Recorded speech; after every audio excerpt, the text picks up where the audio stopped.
આજે આપણે વઢિયારી વીરતાનો ઇતિહાસ સાંભળીશું. વીર ગોધાજી રાઠોડની વાત સાંભળીશું.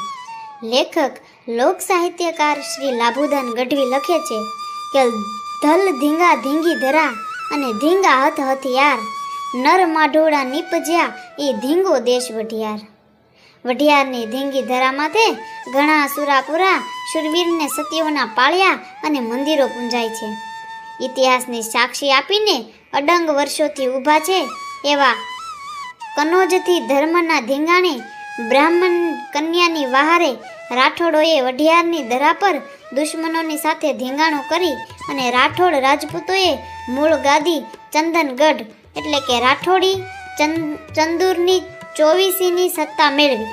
અને એ રાઠોડ વંશનો વીર ગોધાજી દરબાર એક દિવસ ગઢમાં પોતાની પરણેતર રાજપૂતાણી સાથે વાતુમાં હિલોળા કરતો હતો. ઈ ટાણે રાજપૂતાણી નંદબા એ રાજપૂતને પૂછ્યું કે રાઠોડ, આજ તમારી આંખીઓના તેજ મને અનોખા લાગે છે. તમારી કાયા આખી તાંબા વર્ણી બની હોય એવું લાગે છે. ત્યારે રાજપૂત બોલ્યો કે રાજપૂતાણી, આજ આપણી ડેલીએ અજા ચક ચારણે આપણા ક્ષત્રિય વંશના મહાપુરુષોની યાદ કર્યા અને કચોરી તરબોળ બની ગઈ. વાતુના હિલોળે ચડી પણ આજ એક કવિનો દુહાએ મારા હૃદયના તાર જણજણાવી દીધા છે. કેવો દુહો કે બ્રજ દેશા ચંદન, વધુ મેરુ પહાડ મોડ, ગરુડ પંખા ગઢ લંકા, એમ રાજકળી રાઠોડ. રાજપૂતાણી, આ દુહાઓમાં જેમની અમર વાતું છે ઈ વીર પુરુષોએ પરહિત પરોપકાર પોતાના પંડના રખોપા નથી કર્યા, પણ મેદાને મરણિયા થઈ અને જૂજ્યા છે. અને સાથે સાથે વીર પુરુષોને જન્મ દેનારી આર્ય નારીઓએ પોતાના પતિની સાથે યુદ્ધ કરી અને ચિતાની જ્વાળામાં કાયા હોમી અને અમર બન્યા છે. એના ઇતિહાસો સાંભળી મને પણ પરહિતે મરવાના કોઢ જાગ્યા છે. ધન્ય છે રાજપૂત તારા રાઠોડ વંશને. ભગવાન સૂરજ મહારાજ કોઈક વખત લાવશે તેથી આપણે મરવા તાણી મોજો માણશું. આમ એક દિવસ પ્રભાતનો પહોર અને સૂરજ મહારાજ ઉદયાચળમાંથી ડોકિયું કરી અને 50 કરોડ પૃથ્વીના ઓવારના લેતા હોય ઈ દરબાર ગઢમાં રાજપૂતો અને રાજપૂતાણીઓ ભગવાન સૂરજ નારાયણના કંકુના છાટણે પૂંજાયું કરી રહ્યા છે. આખા રાઠોડ ગઢના પશુધન ગાયું ભેહું પાદરમાંથી નીકળી અને વગડામાં મોજું કરવા કુવારકાના કાંઠે લગભગ થઈ ગયા છે. માલધારીઓ કાનમાં આંગળીઓ નાખી અને દુહાની રમઝટમાં તરબોળ બની ગયા છે. દરબારગઢની કચેરીએ બરોબર ડાયરો જામ્યો છે. કવિઓમાં ભગવતી ખોડિયારની અરજુ કરી રહ્યા છે.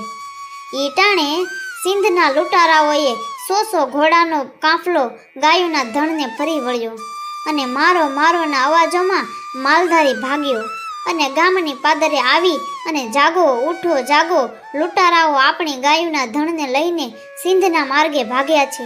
આમ ગામના છેવાડે પડેલો ભેમલો ઢોલી એના બુંગિયા ઢોલની માથે હાચો થઈને મંડાણો છે. ગામ આખું હિલોળે ચડ્યું અને કચેરીના રાજપૂત ચારણો વઢિયારી વીરલા હાકોટા કરી અને યુદ્ધે ચડ્યા છે. અને અહીં દરબાર ગઢમાંય પૂંજામાં બેઠેલ વીર પુરુષને ખબર મળ્યા ઈ લૂંટારુઓ માલને લઈને ભાગ્યા છે. ભલે રાજપૂતાણી, હું જાઉં છું. આમ લાલ કસુંબલ આંખડી અને જામે જબરો જંગ, મેદાને મરવા તણો તને ચડ્યો કસુંબલ રંગ, કેસર થાપા છાતીએ અને આંખિયું ક્રોધ અંગાર, હાલ્યો મરદ હાકલ કરી હવે ભૂમને હરવા ભાર. વીર ગોધાજીએ પોતાના ઘોડાની માથે પલાણ કર્યું ત્યારે કવિ કહે છે કે વીર ગોધાજીએ તંગ તાણ્યા ત્યારે તાજી તોડે ત્રાજવે જેમ બજારે બકાર, એમ વીર ગોધાજી હાંકલું કરી અને સિંધના માર્ગે ચડ્યા છે. માર્ગમાં મળતા સમાચારે ગોધાજી રાઠોડી ગઢથી લગભગ 5 ગામના હિમાડે પહોંચ્યા છે. એ ઊભા રહેજો, આમ અમારી પૂંજનીય ગાયોને લોહી પીનારા હજુ તમને રાજપૂતો ભેટ્યા નથી લાગતા. હા હા કરતા લૂંટારાઓના ધણ માથે હાચો થઈને મંડાણા. આય પોતાના પત્ની પગલે પરિયાણ કરનારી નંદુબા રાજપૂતાણી કટારી લઈને યુદ્ધે ચડ્યા અને કુંવર ગોધાજીની લગભગ થતા રાજપૂતાણીએ હાકલ કરી કે રાજપૂત, હું આવી છું, હું આવી છું. લૂંટારાઓ મામલામાં મૂંઝાણા અને રાજપૂતને રાજપૂતાણીના ઘા ઝીલવાની સામે ઘા ઝીકવાની હિંમત રહી નથી.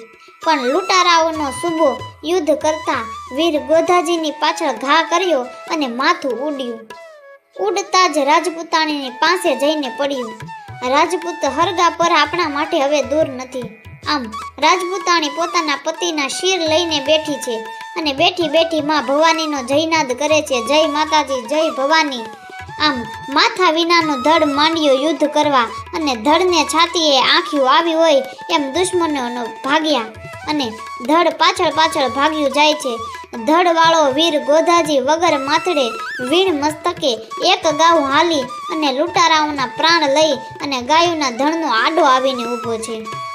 ગાયું એ વીર ગોધાજીને ચોમરે ઘેરો ઘાલ્યો અને ગાયુને સત ચડ્યા અને ઈ સુરાની રાજપૂતાણી પોતાના પતિ વીર ગોધાજીના માથાને લઈ અને અગ્નિની ચિતા પર ચડ્યા છે. જેમના જમણા અંગૂઠામાંથી આગ ઉઠી અને એ પરમારથી નર નારી બેવના પ્રાણ ભેગા ઉડ્યા અને બેવ વીરગતિને પામ્યા, જેના આજ મંદિર પૂંજાય છે અને કવિઓ જેના પેટ ભરી ભરીને વખાણ કરે છે. ધન્ય છે આપણી આ ધીંગી ધરાને, જે આવા અનેક જતીઓ સતીઓ સંતો અને શુરાએ જન્મ લીધા છે. આવી જ અવનવી ઇતિહાસોની ઘટના સાંભળવા માટે અમારી ચેનલને લાઈક કરો, શેર કરો અને સબસ્ક્રાઈબ કરો.